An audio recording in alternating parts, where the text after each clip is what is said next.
Coaching number 4. No, do D1 next, me. If you're quick, then we can do you after this one. Like if you're quick at typing. Okay, I'm quickly gonna stretch my body before we start this one, okay? Oh, just gonna stretch my back here real quick. Okay, that's good. Lulu skin is demonic. Yeah. Turbo horse tag. Let's see. 31, it was meant to be a joke. I don't watch shorts unless they're .com. I think it's completely fine. Jokes always fly over my head. I'm sorry about that. I'm a bit slow.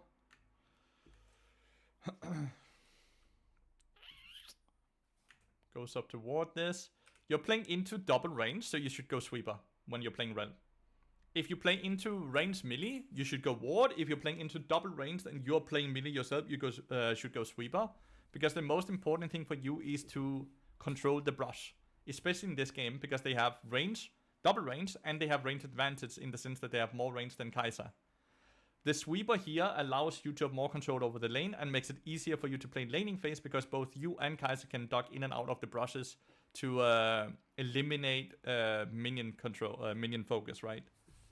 So you only having a normal ward here is already your first mistake here.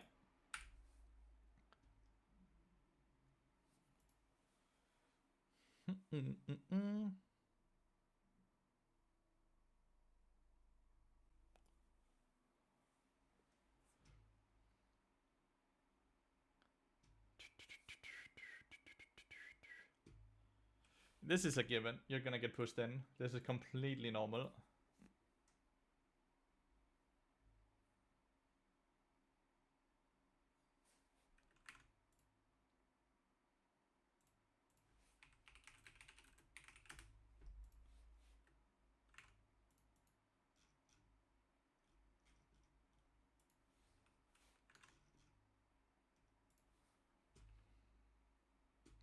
Good. Good. Is that how you decide to get that's how you decide to get sweepers on range champions? Yeah, melee champions. It's a good to the game now. If you hit level 25, it's not popped up yet. How the fuck did you hit level 25 so fast? Push this as fast as possible. Yep. Good, good, good. Then reset. What rune page are you playing with? Yep. So you get boots. You should value tier 1 boots. You know, you should go boots and ruby crystal here since you don't have free boots. Tier 1 boots and a ruby crystal is far better than a Kindle gem for you. Google Play Store credit. What the fuck?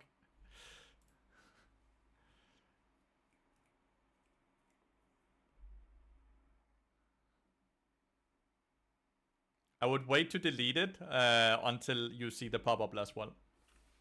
The level 25 pop-up. But well fucking done, sir. Okay. So a small thing about this fight here. I don't think it's generally very bad, but I do think you're not paying fully attention to the Kai'Sa. Kai'Sa is going out to ward here. So you're a bit early on this play. Because it takes a bit for her to follow up on it, which is why she doesn't die. Well, she does die, but Kai'Sa has to flash, right? If you time this a bit better, it's a lot easier to play it. Okay, so you sacrifice yourself here. You should ping. Yeah, you are ping already. Retreat, retreat.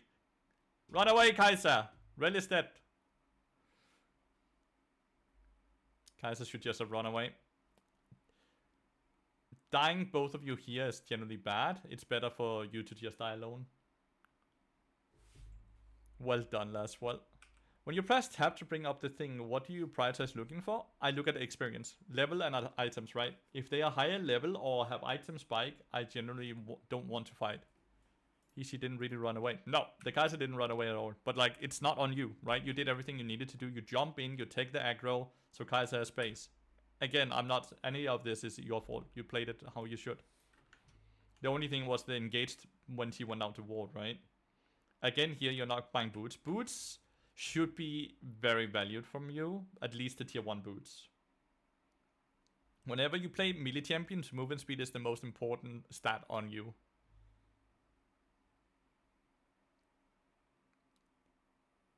You have to crash this. So here you just have to go up and force crash it.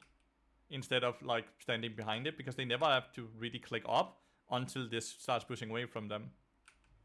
Against ranged or against melee too. Against anyone. Just sit on tier 1 boots if it's melee. Get tier 2 boots as fast as possible against ranged. Like in this game, you're playing against Jinx and Briar, right? So the faster you get Tabis, the more insane you are. And you have that plus 45 movement speed. If you are in a mindset where you don't buy boots at all, the only realistic thing that you then can do to improve is at least to buy to get free boots in here. Because if you refuse to buy boots, go for the free boots then. So you get 300 gold for free and 10 movement speed for free.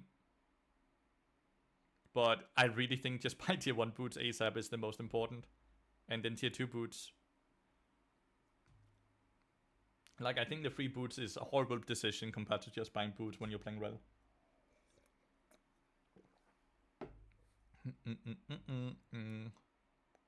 All of this is completely fine. This is just patience. Like, the next play is gonna be a Q flash right into W.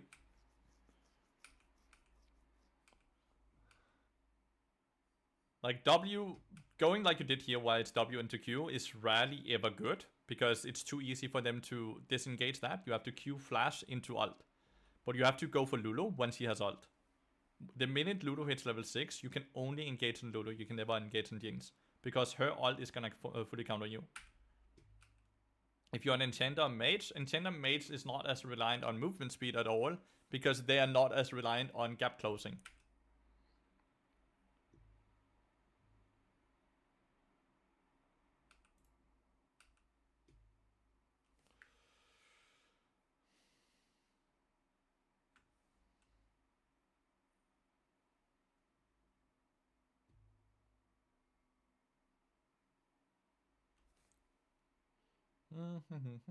Again here, now the wave is gonna be here, so you have to help crash it.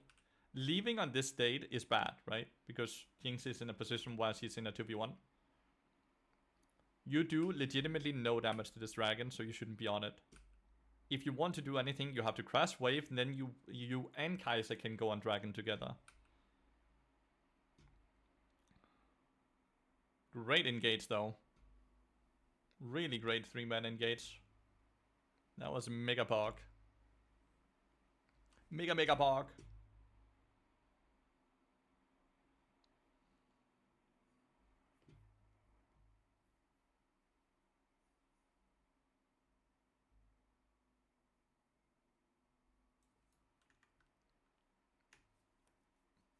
Finally done with the appointments again today. Let's go, Basuski. Well fucking done.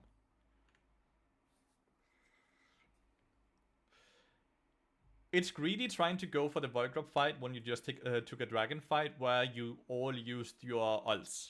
You and Ambessa doesn't have ult, right? So you trying to take this fight right after this fight down here is bad. It should just be take this fight into just full clear, right?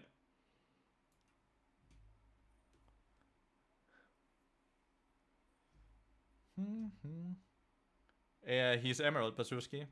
This is Emerald 4. This is completely valid.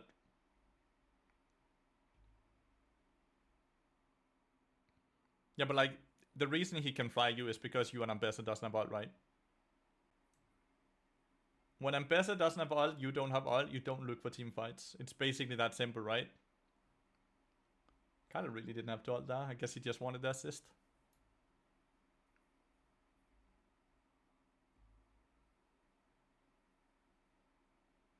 Oh, not paying attention to Kai'Sa being here.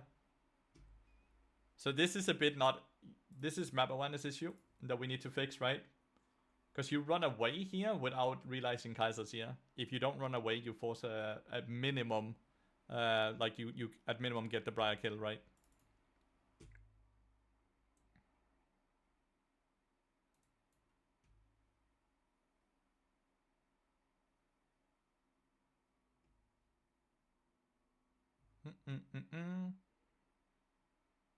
You lose this game. I am so excited to see how. Is this gonna be another coaching session about how important wards are? Because, like, how are you gonna lose this? Question regarding dragons. If the jungler is pinging to start dragon while the lane is frozen in the middle of the lane when with no one opponent there, is it a better idea? You always have to push lane before you can do objective. Kendo.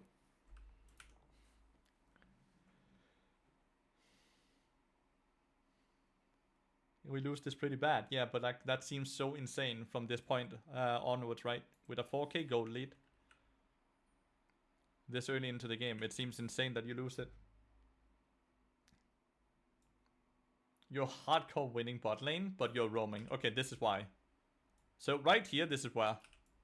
Why are you mid lane? Why did we just allow them to take the tower?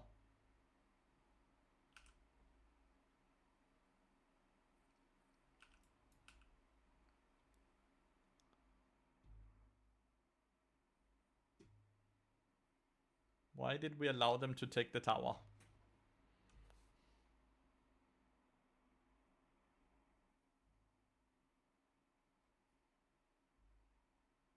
And better pop. Everyone is popping off right now, besides maybe Brand, right? You should always play with your Fed Kaiser, yeah?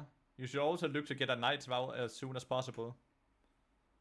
You should look to get a Knight's Vow as soon as possible when you have such a Fed Kaiser as well. And Iron then junglers always seem to ping for help on Dragon instead of helping with lane first and blame me. We're not going to help, but they should be able to do the Dragon alone if no one moves, right? If someone moves, then you get the push, then you move as well.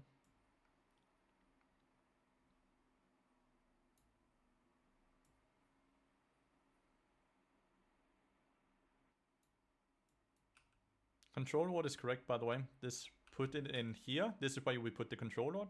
And then we get a normal ward around here. Don't do it here. Do it here. Because we're this early into the game, so stealing raptor camps is incredibly important as well. So we have the control ward to deny vision, so they can't retake vision. And then we have ward up here to know when the camp spawn. And then we want to have a ward over here, so they can't flank around us, and then we just siege this tower. When we're done sieging that tower, we go for next tower, next tower. So you can see this ward is incorrect, right? Because this ward is defending us from a flank, but we already have the control ward for that. So we want to retake, we want to take more vision, which this over here provides us.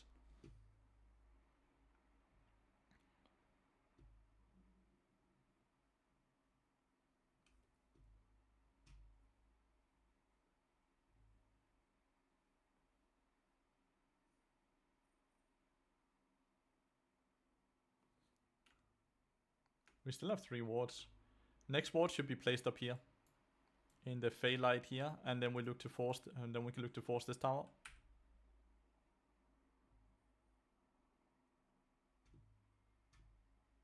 We just ward here. We're not putting any vision. We are not putting any vision at all. So much time spent up here, but we have no vision up here. For the Akali, right? We are matching the ARAM instead of pushing up here as well, which is really bad.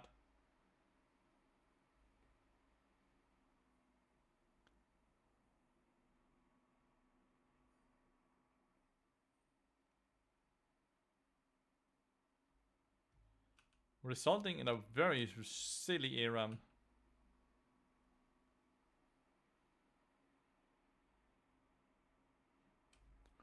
How do you match enemy support if you're in a bad match so you can't ward aggressively? You play away from them then, Rabbit.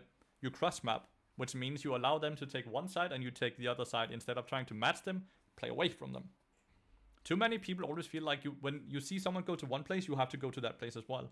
But oftentimes, if you're in the weaker position where you're in the scaling position, or you're waiting to get more gold because you just lost early game, you play actively away from them and you try to retake. Let's say this Lulu kept playing bot lane and you were losing bot lane, so you couldn't do anything bot side.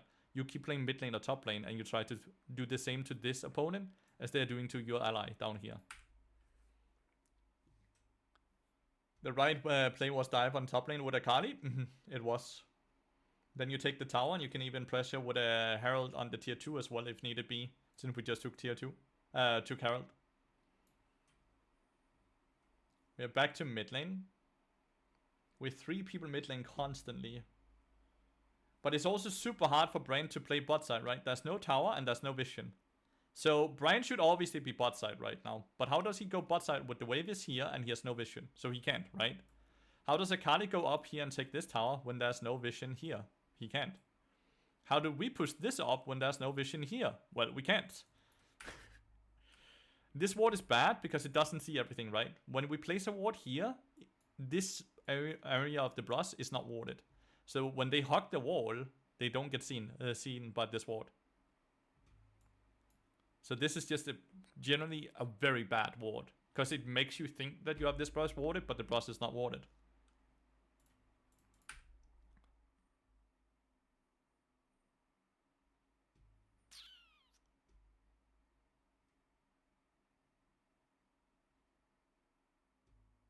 What my teammates want? Yeah, not so much what they want, what they need, right? Consider what they need, not what they want. Because oftentimes they want some stupid shit, and that's not what they need, right?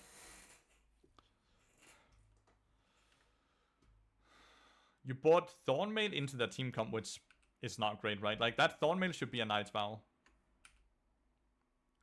If you're in desperate need of anti-heal for whatever reason, which I don't think you are, then just sit on the Bramble Vest. Thornmail is overall a very bad item.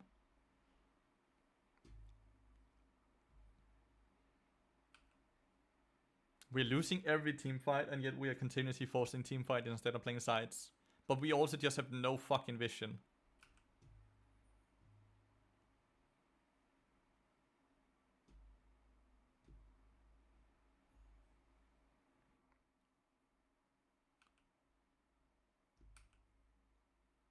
Great engage again.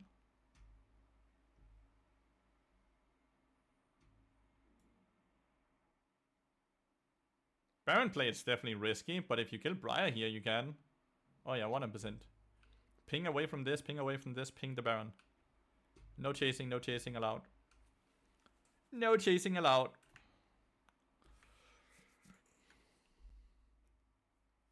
But yeah, having no utility items for your Kai'Sa when you guys are the shutdowns is a crime in itself.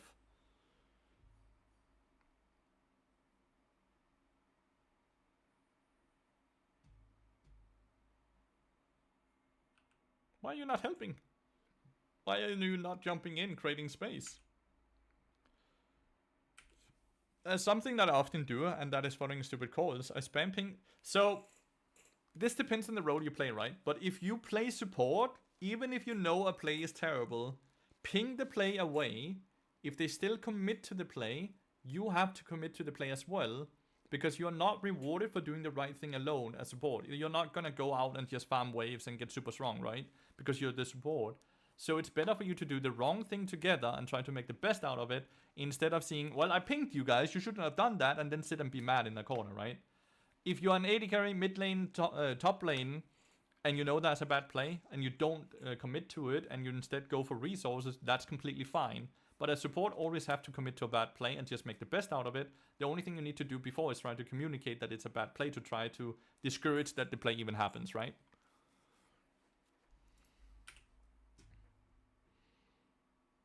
Like right here, the Rell just had to go in. I'm not entirely sure why we don't. Like, if we look right here, right? We just have to go in here. No matter what, we're gonna die on the turret. I'm fairly sure of that.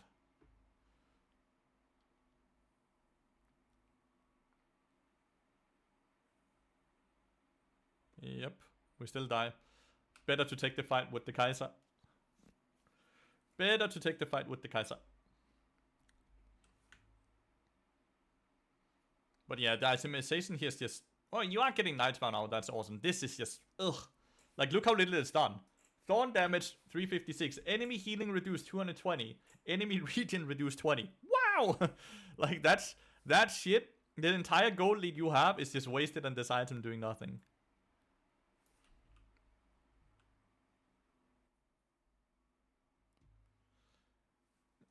I mean, in situation where mid AD carry is neutral, but a losing matchup like enemy Pike could just go for bot mid and I couldn't ward. How do you manage to predict where he's going? Or he's gonna go where the wave states allows him to go. If he knows that your mid laner needs to unfreeze this wave or crash this wave, he knows that your mid lane is going to go up. If he knows his own team needs to crash this wave, he's going to go there, right? If it's in a neutral state, nothing is going to happen. But if they know that they need to crash or fix wave states, then they show up for that because there's a high likely chance that something is going to happen there, right? And you need to just understand that when these things happen, you have to match as well. So you need to understand wave states. You need to understand how they work to make the best out of moving around the map.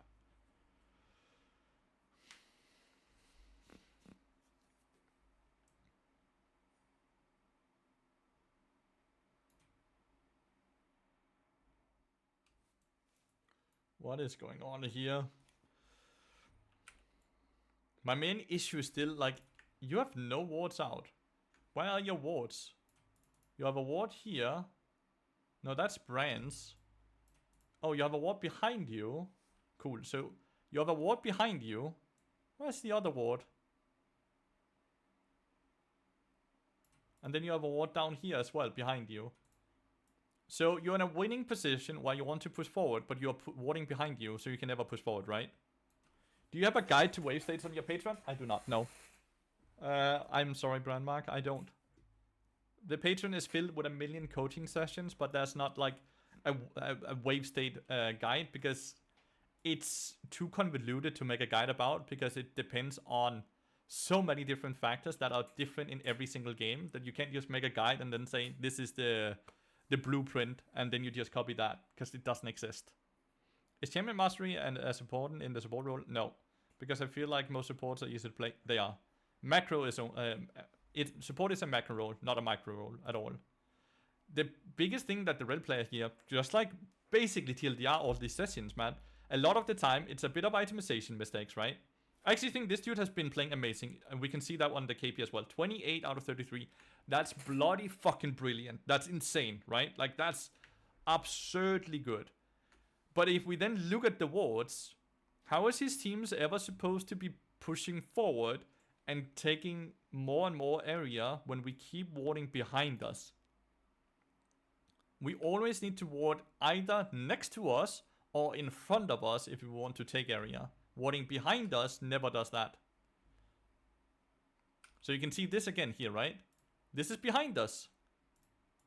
We are up here and we're warding down here.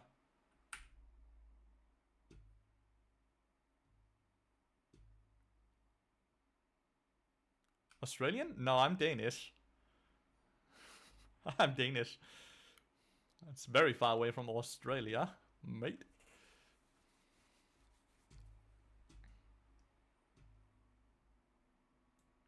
The next thing here is we're just not fixing side lanes at all. That's not something you alone can do at all, but you need to communicate. You need to ward for your side lanes so they can push up, right?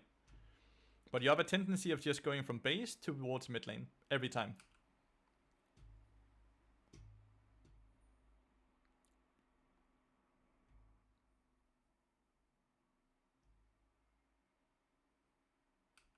We have mid lane pushing, bot lane is gonna start pushing, so that's good. We have no vision in this area, and we have one ward here. So we need to push this up, then retake this as it times out in 6 seconds, and then push up and then get this ward, and then we can start looking for dragon.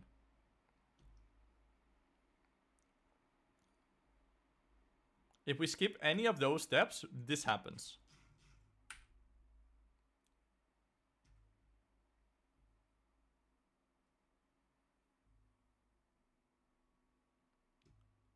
Skipping steps leads to losses. To ward ahead safely. So, as I told someone else earlier, you might not have heard it. We, as a rule, can never ward in front of where our minion wave is. So if we draw on the map right now where our minion wave is, right? This is it. So we can ward below the yellow line, and we cannot ward in front of the yellow line. That is why it's incredibly important to push lanes. Because if we had the, let's say we instead had our minion wave up here, right? Then this is where we can ward. That gives us so much room for the dragon, right? Where we can ward and take control. But if we don't have pushing lanes, we can't ward in front of them. If we can't ward in front of them, then we can't do objectives. Why can we not ward in front of where our minion wave is? Because if our minion wave is super far down, They are not hitting our minion wave.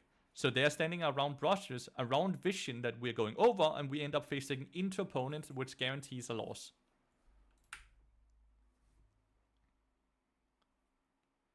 Oh, Hasmiko, I do not know what you just wrote. My Spanish is fucking horrible. Could I get you to write that in English? Then I'll gladly look to answer it as best as I can. Whatever is easiest for you, Basuski. No, that's completely fine. I know I'm gonna have to repeat myself so many times when I do these type of streams, Kendo. It's a-okay.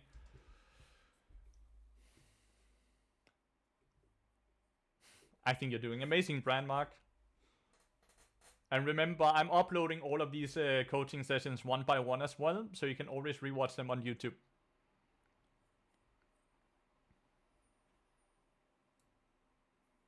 I think that should be possible, Project. And as I stated earlier, this is not just a one-time thing.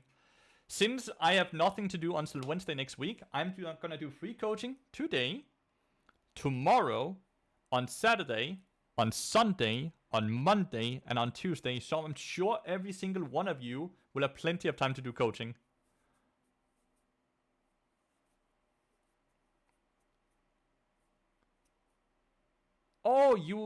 Oh, Hasmiko, I'm gonna upload every single one of these so you can watch them on YouTube as well, okay? But that's all. Sorry, Brandmark. I did not know that was what you did. We are watching some game review, last rank game for Soul Reaper. Okay. That is too funny. So I'll try to get to every single one of you, okay? Hold your horses with the tags. We're not done with this one yet. It's gonna get drowned in the text that people are gonna type anyways. Give me the tags and the games when a session is over, in between, when I'm not doing anything. We don't are pushing mid lane and we're doing Baron. We're also doing Baron without our jungler. I don't know what the fuck is happening here, but like, man, what the fuck? It works. Amazing. So I don't think I have to explain everything that's bad here though, right? We are starting Baron with Rell bot side without a pushing mid lane. Everything about this is horrible. I hope you know that, Poop Monster. But you're getting away with it, which is awesome. But realistically put, if you just talk about consistency, this is not it. This is not good. And I'm not seeing any pings from you saying this was maybe not a good idea.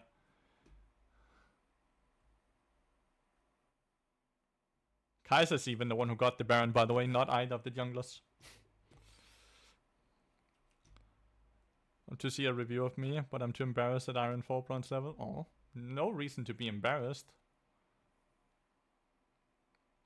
And you do end up losing the fight still.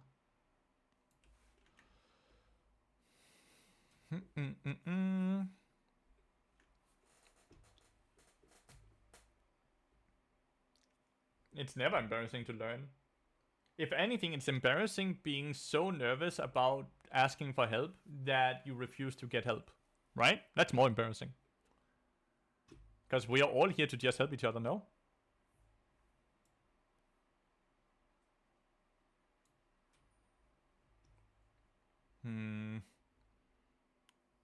Completely dead even goal still. Like, it's just so hard for you guys to play because the lack of vision.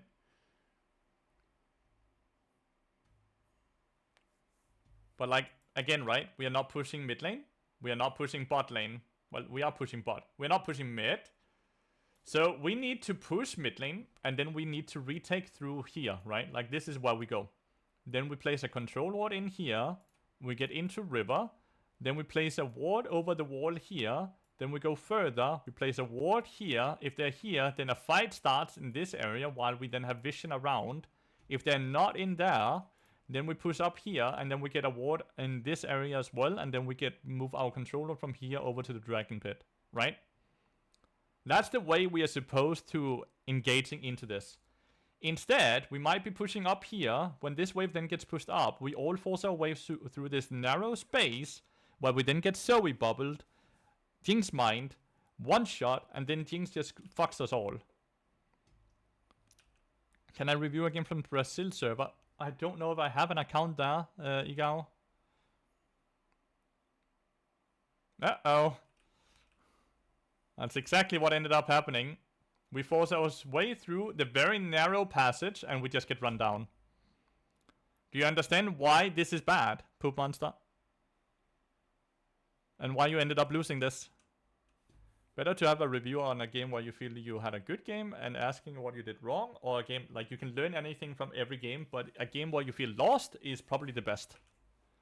Like, this is generally what you would call a good game from this Rell, right? Sending a 37 KP out of 42 is absolutely amazing, right? But he still fucked up itemization. He still fucked up how to play mid to late game, which is what ended up losing him the game. I don't think he played poorly. I don't think he played... his teammates played well at all, but we can only really focus on the Rell and what Rell could have done to win this game, and there's so many things he could have done differently to have a way easier time, right?